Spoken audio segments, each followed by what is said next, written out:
Hello everyone, welcome to Study Tube. क्या हाल चाल, कैसे आप सभी। आशा करता हूं आप सभी अच्छे होंगे और स्वागत करता हूं मैं आप सभी का एक बार फिर से आपके इस यूट्यूब चैनल पे।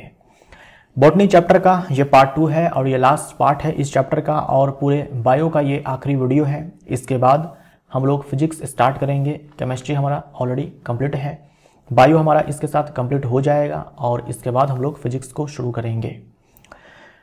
तो आज के इस वीडियो में हम लोग 50 प्रश्नों को कवर करेंगे। क्वेश्चन नंबर 50 तक हम लोगों ने पार्ट 1 में किया था। क्वेश्चन नंबर 51 से हम लोग आज स्टार्ट करते हैं। पौधों में परिवहन की प्रक्रिया के लिए मुख्यतः विसरण उत्तरदायी होता है, हालांकि कुछ पदार्थों के परिवहन के लिए ऊर्जा की आवश्यकता होती है। कौन सा विकल्प एटीपी से प्राप्त ऊर्जा का उपयोग करके परिवहन किए गए पदार्थों को दर्शाता है।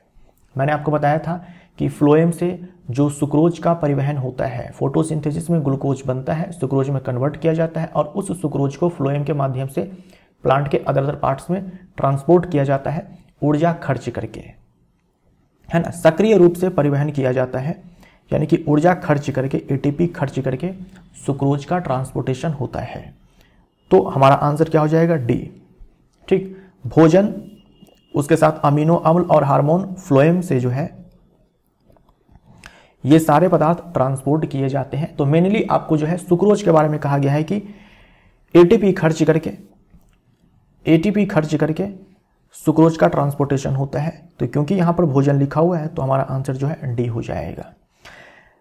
जल के ट्रांसपोर्टेशन में किसी भी एटीपी की आवश्यकता नहीं होती है, ऊर्जा जो है खर्च नहीं होती है। और एक बार जब खनिज का अवशोषण हो जाता है जड़ों के माध्यम से, खनिज का जो अवशोषण किया जाता है ना, खनिज का जो अवशोषण किया जाता है जड़ों के द्वारा, वो भी एटीपी खर्च करके ही किया जाता है। लेकिन एक बार अवशोषित इन खनिजों के हो जाने के बाद जो है जो ट्रांसपोर्टेशन है प्लांट्स के डिफरेंट पार्ट्स में इन खनिजों का, उसके लिए एटीपी नहीं चाहिए होता है, इसके लिए ऊर्जा की आवश्यकता नहीं होती है। और जल के परिवहन के लिए भी ऊर्जा नहीं चाहिए होता है। डी हमारा राइट आंसर हो जाएगा। मिट्टी से पौधे की जड़ कोशिकाओं में जल और खनिज आयनों की गति के संबंध में निम्न में से कौन सा विकल्प सही है। तो अभी जस्ट मैंने आपको बताया कि जो आयन्स होते हैं मिट्टी में देखो जल भी है और आयन्स भी हैं, भिन्न प्रकार के आयन्स हैं। जड़ें जो है जल को अवशोषित करती है मिट्टी से और आयन्स भी अवशोषित करती है मिट्टी से। अब जल को अवशोषित करने से पहले जड़ें जो है आयन को अवशोषित करती है एटीपी खर्च करके, यानी कि सक्रिय रूप से अवशोषित करती है। जैसे ही आयन जड़ में प्रवेश कर जाते हैं, जो आयन की सांद्रता है जड़ में वो उच्च हो जाती है। कहने का मतलब विलय की सांद्रता जो है वो उच्च हो जाती है। और हम जानते हैं ऑस्मोसिस में क्या होता है, जल विलय की उच्च सांद्रता की ओर जाता है। तो पहले आयन को अवशोषित किया जाता है ऊर्जा खर्च करके, विलय की सांद्रता जड़ में उच्च हो जाती है। इसके बाद जो जल है ऑस्मोसिस के जरिए जड़ में प्रवेश कर जाता है विलय की उच्च सांद्रता की ओर। तो आयन पहले सक्रिय परिवहन द्वारा अंदर प्रवेश करते हैं, उसके बाद सांद्रण प्रवणता के अनुदिश जल प्रवेश करता है। ये जो सांद्रण प्रवणता है, कंसंट्रेशन ग्रेडियंट है, इसका मतलब यही हुआ कि जो आयन्स हैं इनका कंसंट्रेशन जड़ में ज़्यादा हो जाता है, यानी कि विलय की सांद्रता उच्च हो जाती है और ऑस्मोसिस के जरिए जो जल है वो विलय की उच्च सांद्रता की ओर प्रवेश कर जाता है। बी हमारा राइट आंसर हो जाएगा। निम्नांकित आरेखों में नीले तीर जाइलम वाहिकाओं के माध्यम से परिवहन को निरूपित करते हैं और लाल तीर फ्लोएम वाहिकाओं के माध्यम से परिवहन को निरूपित करते हैं। कौन सा आरेख पौधे के तने में परिवहन की सही दिशा का निरूपण करता है। यानी कि जो नीला तीर है वो जाइलम को दिखा रहा है और जो लाल तीर है वो फ्लोएम को दिखा रहा है। तो हम जानते हैं कि जो जाइलम है उसमें जो परिवहन होता है केवल एक ही दिशा में होता है, जड़ से पत्तियों की ओर, जबकि जो फ्लोएम है इसमें परिवहन जो है दोनों दिशाओं में हो सकता है, जड़ से पत्तियों की तरफ, पत्तियों से जड़ की तरफ भी। तो आप यहां पर देखो, जो नीला तीर है इसमें दिखाया गया है, ये ऊपर में आपको लीफ मानना है, ये तना में दिखाया गया है, तना है ना, तना में दिखाया गया है। तो देखो लीफ ऊपर में होगा और रूट नीचे है। तो जाइलम का काम क्या है, पहले आप यहां पर बना लो। जाइलम का काम होगा ये, ब्लू तीर जो है ऐसा होना चाहिए, ये जाइलम का काम होगा, जड़ से पत्तियों की ओर जल है खनिज आयनों को पहुंचाने का काम। और जो फ्लोएम होगा उसमें क्या होगा, पत्तियों में खाना बनेगा, जड़ के पास भी आएगा, और जब पतझड़ रहेगा, पतझड़ का टाइम रहेगा, पत्तियां जो है वो झड़ जाएंगी, वैसे केस में जो है खाना रूट से जो है प्लांट के डिफरेंट पार्ट्स में जा सकता है, जो स्टोर्ड फूड होगा। तो फ्लोएम के केस में ये सीन आपको नजर आना चाहिए। तो हमारा आंसर देखो यहां पर बी हो जाएगा, चित्र बी। इसमें नीले वाले में केवल ऊपर की ओर एरो दिखाया गया है और लाल वाले में ऊपर नीचे दोनों दिखाया गया है। ठीक, तो चित्र बी जो है बिल्कुल सही है। लाल वाला फ्लोएम है और नीला वाला जो है जाइलम है। ये आपके एग्जाम का पूछा हुआ प्रश्न है। फलों में मुख्यतः कौन सा हार्मोन प्रचुर मात्रा में पाया जाता है? फलों में मुख्यतः जो साइटोकाइनिन हार्मोन है ये प्रचुर मात्रा में पाया जाता है। फलों और बीजों में साइटोकाइनिन हार्मोन प्रचुर मात्रा में पाया जाता है कोशिका विभाजन को प्रेरित करने के लिए। ये एग्जाम्पलर का क्वेश्चन है। निम्नलिखित में से कौन सा कथन स्वपोषी जीवों के लिए सही नहीं है? स्वपोषी जीव जो अपना भोजन खुद से बनाते हैं फोटोसिंथेसिस के जरिए, जैसे कि ग्रीन प्लांट्स, वे कार्बोहाइड्रेट का संश्लेषण कार्बन डाइऑक्साइड और जल से तथा सूर्य के प्रकाश एवं क्लोरोफिल की उपस्थिति में कर लेते हैं। यह स्टेटमेंट सही है। फोटोसिंथेसिस में कार्बन डाइऑक्साइड और जल की मदद से सनलाइट और क्लोरोफिल के प्रेजेंस में कार्बोहाइड्रेट बनता है ग्लूकोज। वे कार्बोहाइड्रेट को स्टार्च के रूप में भंडारित रखते हैं, बता चुका हूं पिछले वाले पार्ट में। वे कार्बन डाइऑक्साइड और जल को सूर्य के प्रकाश की अनुपस्थिति में कार्बोहाइड्रेट में बदल लेते हैं। नहीं, सूर्य के प्रकाश की अनुपस्थिति में नहीं, तो ये स्टेटमेंट गलत है। वे आहार श्रृंखलाओं में पृथक पोषी स्तर बनाते हैं। बिल्कुल, जो पहला पोषी स्तर होता है जहां पर प्राथमिक उत्पादक आते हैं वहीं पर ये ग्रीन प्लांट्स आते हैं, स्वपोषी आते हैं। सही है, सी हमारा राइट आंसर हो जाएगा। सही कथन चुनिए। विषम पोषी प्राणी अपने भोजन का संश्लेषण स्वयं नहीं करते हैं। बिल्कुल सही है, जो विषम पोषी है वो अपना खाना खुद से नहीं बनाते हैं। विषम पोषी प्राणी प्रकाश संश्लेषण प्रक्रिया के लिए सौर ऊर्जा प्रयुक्त करते हैं? नहीं, विषम पोषी प्राणी अपना खाना खुद से नहीं बनाते हैं, फोटोसिंथेसिस वो नहीं करते हैं, तो ये स्टेटमेंट जो है वो गलत हो जाएगा। विषम पोषी प्राणी अपने भोजन का संश्लेषण स्वयं करते हैं, गलत हो जाएगा। विषम पोषी प्राणी कार्बन डाइऑक्साइड और जल को कार्बोहाइड्रेट में बदलने में समर्थ होते हैं? नहीं, ये काम स्वपोषी का है। सही विकल्प ए है। प्रकाश संश्लेषण की प्रक्रिया के दौरान उत्पन्न होने वाली ऑक्सीजन कहां से प्राप्त होती है? फोटोसिंथेसिस का बैलेंस्ड केमिकल इक्वेशन आपको याद रखना है, 6CO2 + 12H2O। यहां से क्या बनता है? C6H12O6 + 6O2 + 6H2O। कहा जा रहा है कि ये ऑक्सीजन कहां से बनता है, ये ऑक्सीजन जो है कहां से प्राप्त होता है। अगर फोटोसिंथेसिस में जल का इस्तेमाल नहीं किया जाएगा तो ये ऑक्सीजन यहां पर उत्पन्न नहीं होने वाली है। ठीक, यहां पर जो आप ऑक्सीजन देख रहे हो ना, ये जल से आया है, ये जल से आया है। ठीक है, ये कार्बन डाइऑक्साइड वाला ऑक्सीजन नहीं है, ये जल वाला ऑक्सीजन है। तो हमारा आंसर ए हो जाएगा, ए हमारा राइट आंसर। निम्नलिखित में से कौन सा कथन सही नहीं है? गलत कथन चुनना है। जीव समय के साथ वृद्धि करते हैं। बिल्कुल सही बात है, जीव जो है समय के साथ वृद्धि करते हैं। जीवों को अपने शरीर में होने वाली टूट फूट की मरम्मत करते रहना चाहिए तथा उसे अपनी संरचना को बनाए रखना चाहिए। यह स्टेटमेंट भी सही है। हमसे गलत कथन चुनना है, हमें गलत कथन चुनना है। कोशिकाओं में अणुओं की गति नहीं होती है। बिल्कुल गलत है, कोशिकाओं में अणुओं की गति होती है। सेल्स में जो डिफरेंट मॉलिक्यूल्स होते हैं उनकी गति होती रहती है। अगर उनकी गति रुक जाती है कोशिका मर जाएंगे, यानी कि जीव भी मर जाएंगे, है ना। ये एकदम बेसिक फंडामेंटल फीचर है, एक फंडामेंटल फीचर है लिविंग बॉडी का कि कोशिकाओं में अणुओं की गति जो है वो होती है। ऊर्जा जैव प्रक्रियाओं के लिए आवश्यक है। ऊर्जा जैव प्रक्रियाओं के लिए आवश्यक है, यानी जो बॉडी के अंदर अलग अलग हमारे जैव प्रक्रियाएं चलती है, श्वसन है, उत्सर्जन है, पाचन है, परिवहन है, उन सारे के लिए ऊर्जा जो है चाहिए होती है। सही है, सी ऑप्शन जो है हमारा राइट आंसर हो जाएगा। सपोषी में निश्चित रहने वाली आंतरिक ऊर्जा निश्चित नहीं, निहित रहने वाली आंतरिक ऊर्जा किस रूप में होती है? सपोषी में, यानी किसकी बात की जा रही है? प्लांट्स की बात की जा रही है। तो हमारे अंदर जंतुओं में जो कि विषमपोषी है, उसमें तो ग्लाइकोजन के फॉर्म में ऊर्जा जो है संचित रहती है, ग्लाइकोजन के फॉर्म में एनिमल में। लेकिन हमसे प्लांट की बात की गई है तो स्टार्च हो जाएगा, मंड हो जाएगा। ठीक, सी हमारा राइट आंसर।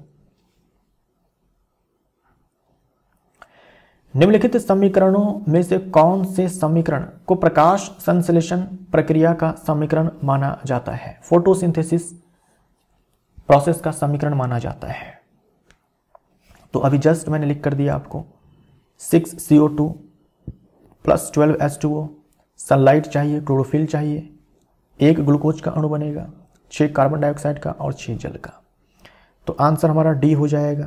बाकी में क्या गलत है भाई? बाकी में क्या गलत है? 6CO2 यहां पर भी है, 12H2O यहां पर भी है। सॉरी, माफ करिएगा, मैंने गलत आंसर टिक कर दिया है। यहां पर देखो तो कार्बन डाइऑक्साइड है, ऑक्सीजन होना चाहिए, यानी कि सी ऑप्शन जो है हमारा बिल्कुल सही है। क्लोरोफिल भी है, सूर्य का प्रकाश है, ग्लूकोज है, 6 ऑक्सीजन के अणु है और 6 जल के अणु है। यहाँ पर सी ऑप्शन हमारा राइट आंसर हो जाएगा। उस घटना का चयन कीजिए जो प्रकाश संश्लेषण में नहीं होती है। प्रकाश संश्लेषण में क्लोरोफिल के द्वारा प्रकाश ऊर्जा का अवशोषण होता है। प्रकाश ऊर्जा जो अवशोषित किया जाता है, इसको रासायनिक ऊर्जा में परिवर्तित किया जाता है। इस रासायनिक ऊर्जा की मदद से जल को तोड़ा जाता है हाइड्रोजन और ऑक्सीजन में। इसके बाद कार्बन डाइऑक्साइड को अपचयित किया जाता है कार्बोहाइड्रेट में।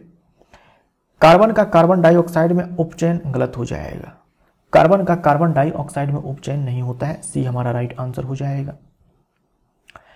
पौधों में रंध्रों का खुलना तथा बंद होना निर्भर होता है। तो पौधों में रंध्रों का खुलना बंद होना डिपेंड करता है जो द्वार कोशिका है उसके अंदर जल की मात्रा। जब द्वार कोशिका में जल प्रवेश कर जाता है, द्वार कोशिका फूल जाती है, रंध्र खुल जाता है। जब द्वार कोशिका से जल बाहर निकल जाता है, द्वार कोशिका सिकुड़ जाती है, रंध्र बंद हो जाता है। सी हमारा राइट आंसर हो जाएगा। अधिकांश पौधे नाइट्रोजन को किस रूप में अवशोषित करते हैं? नाइट्रोजन जो है प्लांट्स लेते हैं नाइट्रेट आयन के रूप में, नाइट्राइट आयन के रूप में और अमोनियम आयन के रूप में।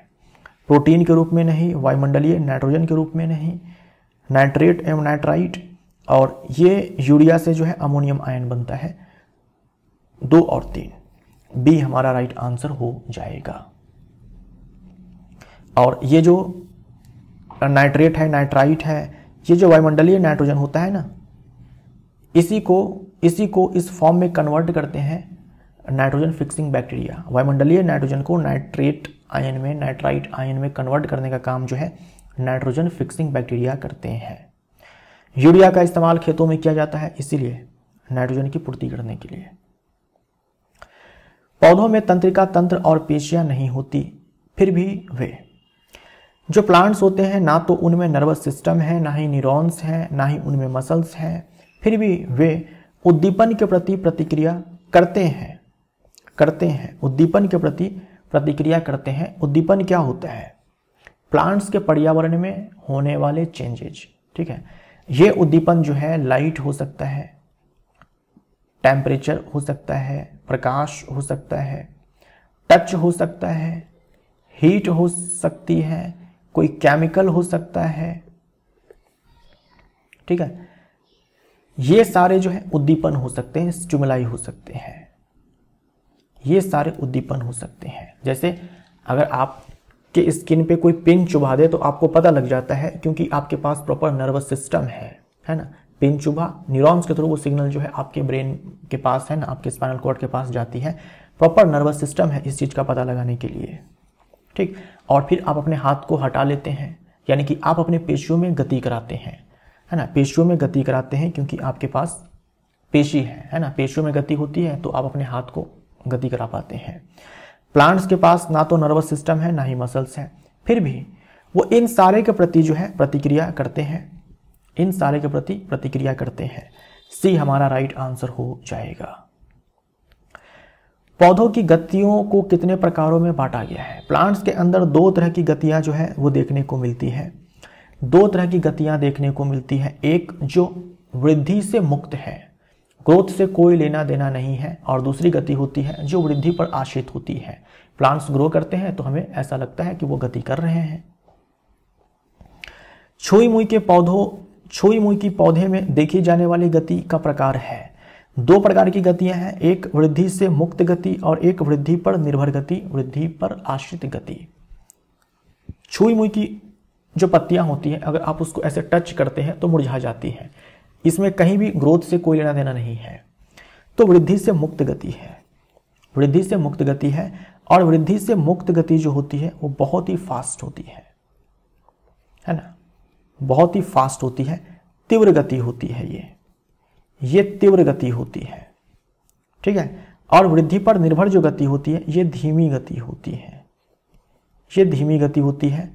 क्योंकि प्लांट्स ग्रो करते हैं तो हमें गति होता हुआ प्रतीत होता है, और ग्रो करने का काम एक झटके में तो होता नहीं है, धीरे धीरे प्लांट जो है ग्रो करता है। एक बीज है, अंकुरित होता है, फिर वो तना जो है बनता है, जड़ें बनती है, वो भी अपने आप में गति है जो वृद्धि पर आश्रित है। ग्रोथ हो रहा है तो हमें तना जो है गति करता हुआ दिख रहा है, जड़ जो है मिट्टी में गति करते हुए दिखती है, तो ये धीमी गति है ना। एक झटके में तो प्लांट ग्रो करते नहीं है, धीमे धीमे धीमे वो बड़े होते हैं, वही जो है वृद्धि पर निर्भर गति है, वृद्धि पर आश्रित गति है। नवोद्भिद की दिशिक गति किस कारण होती है ना? वही है, बीज को आपने डाल दिया मिट्टी में, बीज अंकुरित हुआ, वहां से नन्हा प्लांट होगा और फिर वो ग्रो कर रहे हैं, तो वृद्धि के कारण ये गति हो रही है। वृद्धि के कारण जो गति होती है वो धीमी होती है। निम्नलिखित कथनों पर विचार कीजिए। छुई मुई के पौधे की गति वृद्धि से संबंधित होती है। छुई मुई की पत्तियां छूने पर मुरझा जाती है, ग्रोथ से कोई लेना देना नहीं है इस गति की, गलत हो जाएगा। पौधों में तंत्रिका या पेशीय ऊतक नहीं पाए जाते हैं, बिल्कुल सही है। फिर भी वे स्पर्श की प्रतिक्रिया कर सकते हैं, बिल्कुल सही है। जैसे छुई मुई की पत्तियां छुए, हम लोगों ने छुआ तो टच है ना, स्पर्श ही तो है ना, तो कोई तंत्रिका तंत्र है ना ही पेशी है, फिर भी हमारे टच को फील करके पत्तियां जो है मुरझा जाती है। तो ये स्टेटमेंट बिल्कुल सही है। पौधों में तंत्रिका या पेशीय ऊतक नहीं पाए जाते हैं, फिर भी वे स्पर्श की प्रतिक्रिया कर सकते हैं। छुई मुई की पत्तियां जो मुरझाती है, उस मुरझाने के लिए जो है कोशिका की आकृति जो है बदलनी चाहिए। और प्लांट के केस में कोशिका अपनी आकृति को कैसे बदल पाती है? जल की मात्रा से। जल प्रवेश करता है, कोशिका फूल जाती है, जल कोशिका से बाहर निकल जाता है, कोशिका सिकुड़ जाती है। तो जल की मात्रा में परिवर्तन करके पादप कोशिका अपनी आकृति को बदलने का काम करती है। हमारे अंदर जो पेशी कोशिका है वो अपनी आकृति को कैसे बदलती है? खास तरह के प्रोटीन होते हैं हमारे पेशी कोशिका में, कुछ खास तरह के प्रोटीन होते हैं, इसके वजह से जो पेशी कोशिका है अपनी आकृति को बदलती है और हम अपनी पेशियों में गति करा पाते हैं। लेकिन पादप कोशिका अपनी आकृति को कैसे बदलती है? पत्तियां मुरझाई है, यहाँ पर कोशिका की आकृति में परिवर्तन होता है। कैसे? जल की मात्रा में परिवर्तन करके। पौधे एक कोशिका से दूसरी कोशिका तक सूचना संचारित करने के लिए विद्युत रसायन साधन का उपयोग करते हैं। बिल्कुल, प्लांट्स जो है विद्युत रासायनिक साधन का उपयोग करते हैं। प्लांट्स में भी हार्मोन होता है। पौधों की कोशिकाएं जल की मात्रा में परिवर्तन कर अपनी आकृति बदल सकती है। यह स्टेटमेंट बिल्कुल सही है। प्लांट्स के अंदर एक कोशिका से दूसरी कोशिका तक जो इंफॉर्मेशन का ट्रांसमिशन होता है ये इलेक्ट्रोकेमिकल फॉर्म में हो सकता है, ठीक है। लेकिन कोशिका की आकृति कैसे चेंज होती है? जल की मात्रा में परिवर्तन करके। इस फॉर्म में सिग्नल ट्रांसमिट तो होता है, लेकिन फिर भी यहां पर ना तो न्यूरॉन्स है और ना ही मसल्स है। एक को छोड़कर बाकी सब सही है, केवल 2, 3, 4 बी ऑप्शन हमारा सही है। छुई मुई की पत्तियां मुरझाती है क्योंकि यह उद्दीपन के प्रति प्रतिक्रिया है ना। यहां पर छुई मुई की पत्तियां जो हम टच करते हैं तो जो उद्दीपन है वो क्या है? स्पर्श है, टच है। मटर के पौधे की प्रतान किसके प्रति संवेदनशील होती है? यह भी स्पर्श के प्रति संवेदनशील होती है। स्पर्श के प्रति संवेदनशील होती है। यह मटर का प्रतान है। मटर का प्रतान जो है ऐसे चारों तरफ जो है लिपट जाएगा। कोई भी सपोर्ट दिखेगा इस प्रतान को, इस टेंड्रिल को, इसके चारों ओर जो है वो लिपट जाता है। तो यहां पर भी जो स्टिमुलस है, जो उद्दीपन है, वो स्पर्श है। वो क्या है? स्पर्श है। स्पर्श के प्रति संवेदनशील है। जो गति उद्दीपन की दिशा की ओर होती है उसे क्या कहा जाता है? देखो, जो गति उद्दीपन की दिशा की ओर होती है या फिर उद्दीपन की जो दिशा है उसके विपरीत गति होती है उसे अनुवर्तन गति कहा जाता है, ट्रॉपिक मूवमेंट कहा जाता है ना? ट्रॉपिक मूवमेंट कहा जाता है, अनुवर्तन गति कहा जाता है। अनुवर्तन गति जो है उद्दीपन की दिशा की ओर भी हो सकती है और उद्दीपन की दिशा की विपरीत गति भी हो सकती है। ठीक, उद्दीपन क्या हो सकता है? प्रकाश है, जल है, गुरुत्वाकर्षण है, स्पर्श है, ऊष्मा है, रासायनिक पदार्थ है, यही सारे जो है उद्दीपन होते हैं। जड़ का प्रकाश से दूर और प्ररोह का प्रकाश की ओर मुड़ना किस गति का उदाहरण है? जैसे जो तना है ऊपर की ओर ग्रो करता है और जो जड़ें हैं वो नीचे की ओर ग्रो करती है। तो तना जो है और इधर जो है सनलाइट है, जिधर से सनलाइट आ रही है तना जो है उधर की ओर ही ग्रो करता है और जड़ जो है जिधर से सनलाइट आ रही है उसके विपरीत दिशा में ग्रो कर रही है। तो यहां पर उद्दीपन क्या है? उद्दीपन जो है यहां पर यह है प्रकाश। तो जो तना है ये उद्दीपन की ओर गति, उद्दीपन की दिशा की ओर जो है गति कर रहा है, यानी कि प्रकाश की ओर गति कर रहा है, और जो जड़ है वो उद्दीपन से विपरीत दिशा में गति कर रही है, यानी कि प्रकाश की विपरीत दिशा में गति कर रही है।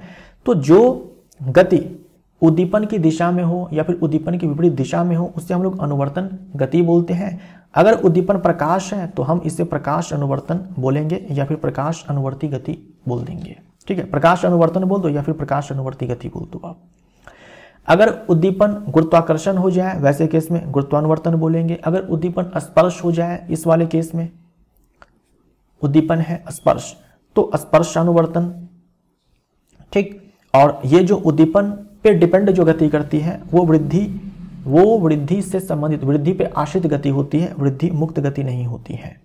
सी हमारा राइट आंसर हो जाएगा। अच्छा, जब उद्दीपन की दिशा की ओर गति हो तो वहां पर हम लोग उस गति में क्या करते हैं कि धनात्मक शब्द लगा देते हैं।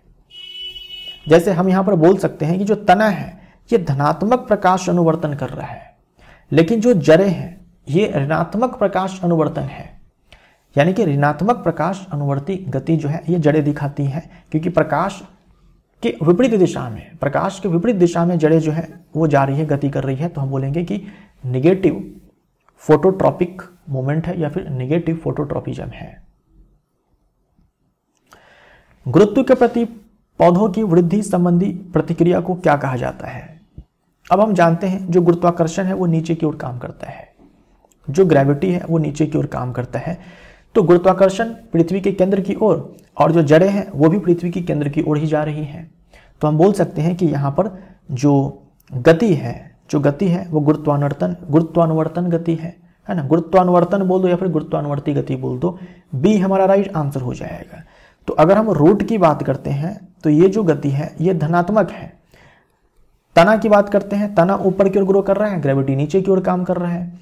तो तना के केस में बोल सकते हैं कि गुरुत्वानुवर्तन जो है ये तना दिखाता है, गुरुत्वानुवर्तन गति जो है तना दिखा रहा है लेकिन नेगेटिव है। बी हमारा राइट आंसर। जड़ की अधोगामी वृद्धि या प्ररोह की ऊपरीगामी वृद्धि किस गति का उदाहरण है? तो जड़ें जो है वो नीचे की ओर ग्रो कर रही है, जो तना है ऊपर की ओर ग्रो कर रहा है, तो हम बोल सकते हैं गुरुत्वानुवर्तन। सी हमारा राइट आंसर हो जाएगा।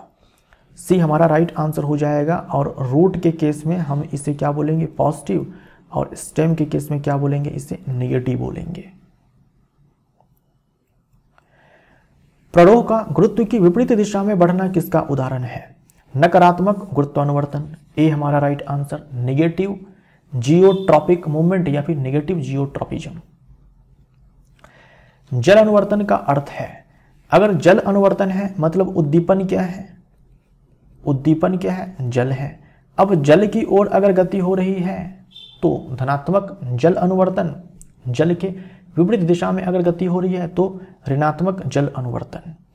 तो अगर हम प्लांट के केस में देखें तो जड़ें जो है ना, जो जड़ें हैं वो धनात्मक जल अनुवर्तन दिखाती है और जो तना है वो ऋणात्मक जल अनुवर्तन दिखाता है। जल उद्दीपन की दिशा में वृद्धि होना,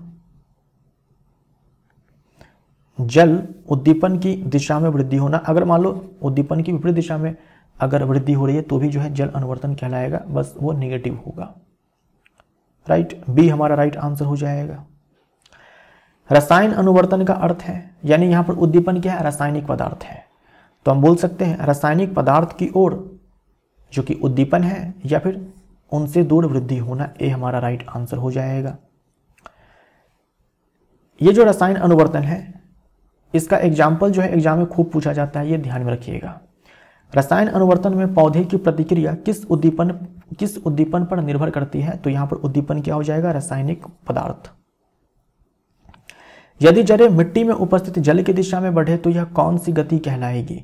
अगर जड़ जो है मिट्टी में उपस्थित जल की दिशा में जा रही है तो जल जो है यहाँ पर उद्दीपन है, उद्दीपन की दिशा में जड़ जा रही है तो हम बोलेंगे जल अनुवर्तन, है ना।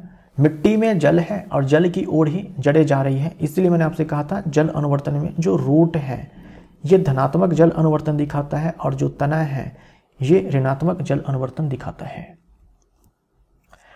पौधे में पराग नलिका की वृद्धि किस गति का उदाहरण है, तो जो मैंने आपको यहां पर VVI दिया था वो इसीलिए दिया था, यहां पर देना था हमको, ठीक। पौधे में पराग नलिका की वृद्धि किस गति का उदाहरण है, तो हम जानते हैं कि जब पॉलिनेशन हो जाता है, जब पॉलन यहां पर गिरता है तो यहां पर पॉलन ट्यूब का निर्माण होता है जो जाता है बीजांड तक। तो ये जो पॉलन ट्यूब का जाना होता है, पॉलन ट्यूब का जाना होता है इस पॉलन ग्रेन से लेकर के बीजांड तक, है ना, इस स्टिग्मा से लेकर के बीजांड तक, ये किसका एग्जाम्पल है, रसायन अनुवर्तन का, रसायन अनुवर्तन का एग्जाम्पल है। तो ये याद रखिएगा कि रसायन अनुवर्तन का उदाहरण क्या है, पराग नलिका की वृद्धि, ठीक। पराग नलिका की बीजांड की ओर जो वृद्धि होती है ये एक एग्जाम्पल है रसायन अनुवर्तन का, कीमोट्रोपिज्म का। निम्नलिखित कथनों पर विचार कीजिए। बहुकोशिकीय जंतुओं में नियंत्रण एवं समन्वय केवल तंत्रिका तंत्र द्वारा किया जाता है। जो बहुकोशिकीय जंतु होते हैं उनमें नियंत्रण एवं समन्वय केवल तंत्रिका तंत्र द्वारा किया जाता है, गलत हो जाएगा। नियंत्रण एवं समन्वय का काम जो है यह किया जाता है नर्वस सिस्टम के द्वारा और किसके द्वारा, हार्मोन्स के द्वारा, और हार्मोन्स के द्वारा। यहां केवल तंत्रिका तंत्र दिया हुआ है तो गलत हो जाएगा। पौधों में हार्मोन वृद्धि, विकास और पर्यावरण के प्रति अनुक्रिया के समन्वय में सहायता करते हैं, सही है। पौधे हार्मोन का संश्लेषण, पौध हार्मोन का संश्लेषण स्थल उनकी क्रिया क्षेत्र से दूर होता है। चाहे प्लांट्स की बात करें चाहे जंतु की बात करें, हार्मोन बनते कहीं और है और काम कहीं और जाकर के करते हैं, ये स्टेटमेंट बिल्कुल सही है। जहां ये बनते हैं और जहां ये काम करते हैं अलग अलग होते हैं। जो प्लांट्स हार्मोन होते हैं सामान्य विसरण द्वारा अपने क्रिया क्षेत्र तक पहुंचते हैं, ये स्टेटमेंट भी सही है प्लांट के अंदर, ठीक है। प्लांट के अंदर, हमारे अंदर तो जो हार्मोन्स है वो ब्लड में छोड़ दिए जाते हैं, ब्लड के थ्रू जो है जहां उनको जाना है, जहां उनको एक्शन करना है, जहां उनको काम करना है वहां वो काम करने के लिए भेज दिए जाते हैं, ब्लड के थ्रू जाते हैं, है ना। जंतुओं के अंदर जैसे हमारे अंदर बना कहीं और, जहां बना वहां से ब्लड में छोड़ दिया जाएगा उस हार्मोन को, जहां उसको काम करना है वहां पहुंचा दिया जाएगा। प्लांट के अंदर क्या होता है कि एक कोशिका से दूसरे कोशिका में विसरण द्वारा जो है ये हार्मोन जाते हैं। तो सही चुनना था, 2, 3, 4 सही है, एक जो है गलत है। ऑक्सिन पौधे के किस भाग में निर्मित होता है। ऑक्सिन अपने आप में एक पादप हार्मोन है जिसका काम होता है कोशिका की लंबाई को बढ़ाना। जैसे ये एक कोशिका है तो इसकी लंबाई को बढ़ाने का काम जो है ये ऑक्सिन करता है। ये कहां पर बनता है, तो तने के शीर्ष पे बनता है, बी हमारा राइट आंसर हो जाएगा। ऑक्सिन पौधे की वृद्धि में क्या भूमिका निभाता है, कोशिकाओं की लंबाई बढ़ाता है, ए हमारा राइट आंसर। प्ररोह का प्रकाश की ओर मुड़ना किस कारण होता है।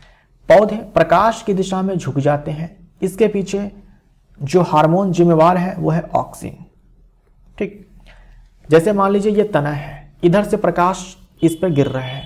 तो जैसे प्रकाश अगर यहाँ पर गिरा है तो यहाँ पर ऑक्सीजन का निर्माण होगा और ये सारे ऑक्सीजन जो यहाँ पर बनेंगे वो चले जाएंगे इस साइड में जिधर प्रकाश नहीं है, जिधर छाया है।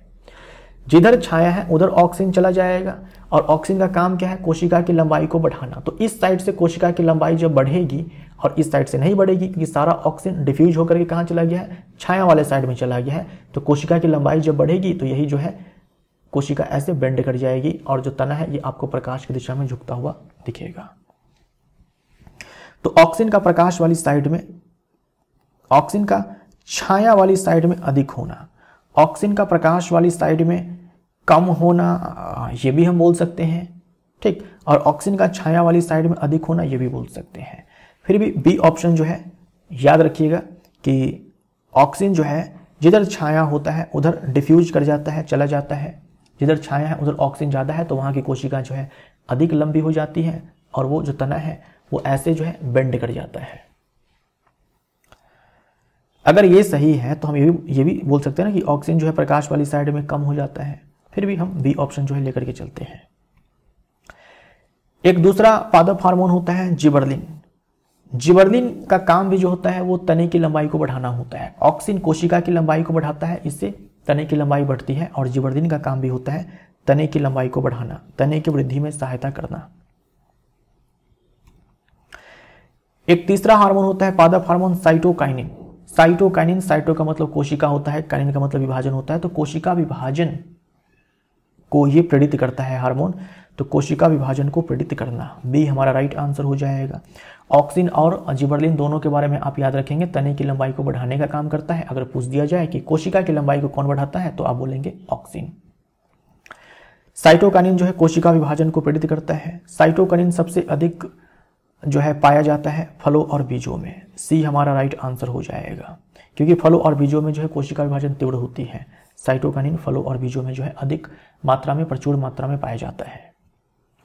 निम्नलिखित में से कौन सा हार्मोन पौधों की वृद्धि को रोकता है? आपने देखा साइटोकाइनिन, जिबरलिन देखा आपने, ऑक्सीजन देखा, ये सब जो है प्लांट के ग्रोथ में हेल्प प्लांट की ग्रोथ करवाते हैं। एक हार्मोन है एब्सिसिक एसिड, ये प्लांट के ग्रोथ को रोकते हैं, जो कि प्लांट के फायदे के लिए ही होता है, नुकसान के लिए नहीं होता है। एब्सिसिक एसिड जब लगेगा कि प्लांट के ग्रोथ को कम करना है उस समय जो है ये एब्सिसिक एसिड जो है प्लांट के ग्रोथ को कम कर देते हैं।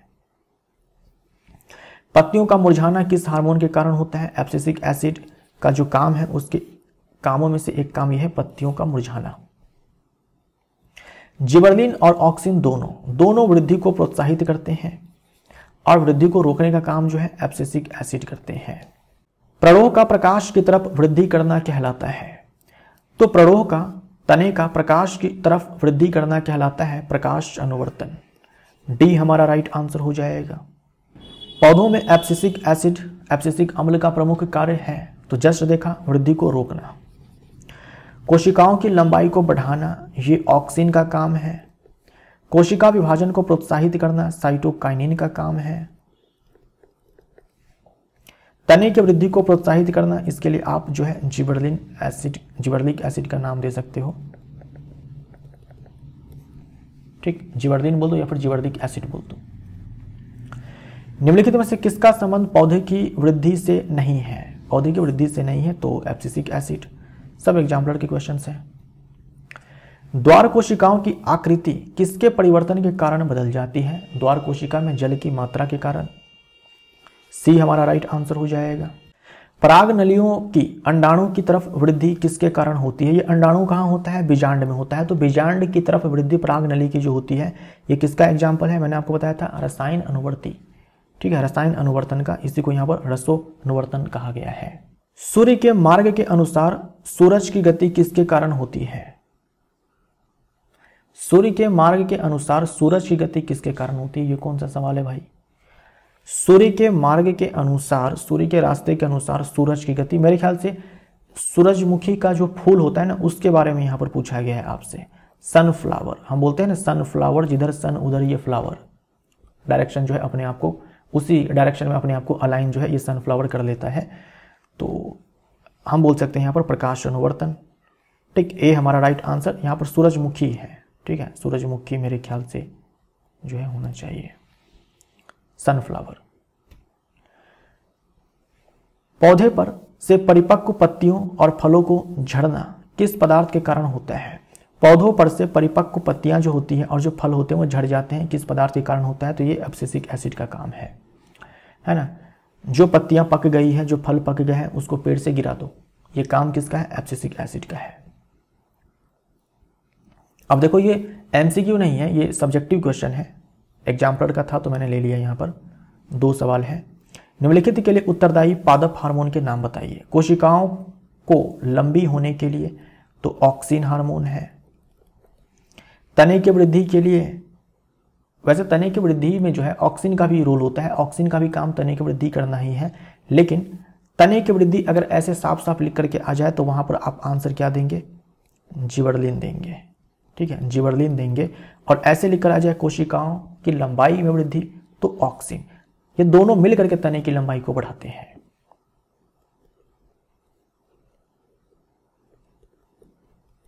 लेकिन फिर भी तने की वृद्धि लिख करके साफ साफ ऐसे आ जाए तो आप जिबरेलिन बोलेंगे।